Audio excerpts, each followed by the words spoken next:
ఉన్న వారి ప్రాణము ఆశను తృప్తిపరచెదను.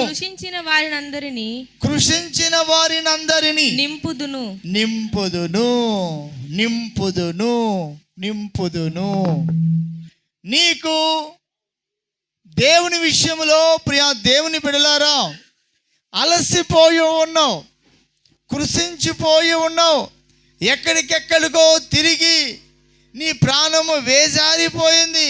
ఇంకా నా వల్ల కాదు, నా జీవితం ఇంక ఎందుకులే, ఏదో ఒకటి చేసుకొని చనిపోదామన్నట్లుగా అపవాది ఆ విధంగా ప్రేరేపణ కలిగజేస్తూ ఉంటాడు. అందుకని పరిశుద్ధాత్మ దేవుడు మాట్లాడుతున్నటువంటి మాట ఏమిటి అంటే, అలసిన ప్రాణాన్ని తృప్తిపరిచిన దేవుడు. ఈరోజు ఎంతమంది అయితే ఈ పరిశుద్ధాత్మ సన్నిధిలోనికి వచ్చి ఉన్నారో మిమ్మల్ని అందరినీ దేవుడు తృప్తిపరచబోతున్నాడు. హల్లెలూయా.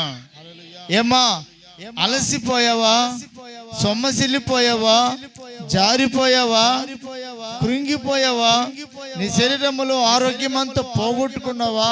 అయితే దేవుడు అంటున్నాడు, ఎంత ఆరోగ్యాన్ని పోగొట్టుకున్నావో అంతటిని దేవుడు నింపుతాను అంటున్నాడు. దేవుడి చిన్నటువంటి తలాంతిని పోగొట్టుకొని, దేవుడి చిన్నటువంటి ప్రార్థన శక్తిని పోగొట్టుకొని అలసిపోతున్నావేమో, సొమ్మసిల్లిపోతున్నావేమో, దిగజారిపోతున్నావేమో, నీ శరీరంలో ఏమాత్రమో ఆరోగ్యమో లేకుండా ఆరోగ్యం అంతా పోగొట్టుకున్నావేమో. దేవుడు అంటున్నాడు, ఎంత ఆరోగ్యమైతే పోగొట్టుకున్నావో అంత నేను నిన్ను నింపెదను. కొద్దిగా సౌండ్ పెట్టి సరిపోతుంది. నేను నిన్ను నింపెదను. హల్లెలూయా.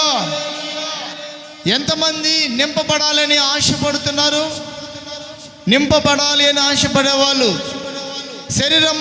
శరీరములో బలహీనతలు ఉంటాయి, సమస్యలు ఉంటాయి, రోగాలు వస్తూ ఉంటాయి, ఇబ్బందులు వస్తూ ఉంటాయి.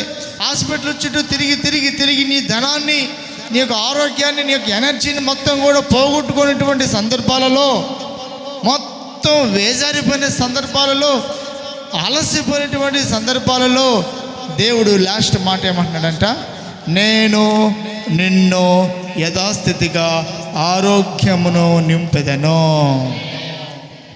ఐశ్వర్యముతో నింపెదను, ఆశీర్వాదముతో నింపెదను, బలముతో నింపెదను, పరిశుద్ధాత్మ శక్తితో నింపెదను, వరములతో నింపెదను, తలాంతులతో నింపెదను, కృపతో నింపెదను.